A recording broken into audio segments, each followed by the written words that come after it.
Le président Joe Biden dit qu'il comprend que personne n'aime dépenser plus pour des produits essentiels comme le carburant et la nourriture, mais que les hausses successives de prix douloureuses sont le résultat inévitable d'un conflit brutal à l'autre bout du monde. L'assaut continue du président russe Vladimir Poutine contre l'Ukraine.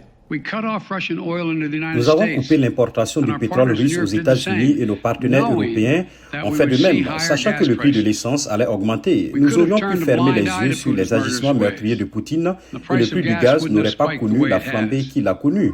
Je pense que cela aurait été une erreur. Les prix du gaz ont augmenté à l'échelle mondiale dans le sillage du conflit, en raison notamment des sanctions sévères imposées au pétrole et aux biens russes et de la pandémie mondiale qui a perturbé les chaînes d'approvisionnement et la productivité. M. Biden rencontrera les dirigeants de l'Arabie saoudite en juillet dans le but de persuader le cartel mondial du pétrole d'augmenter l'offre. Au niveau national, il demande au Congrès de suspendre la taxe fédérale sur l'essence et aux États de suspendre leur taxe sur les carburants.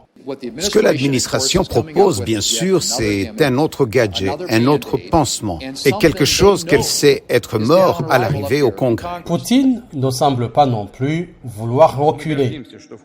Nous sommes fiers que pendant l'opération militaire spéciale, nos combattants agissent avec courage, professionnalisme, comme de véritables héros. Les soldats russes de différentes nationalités combattent côte à côte.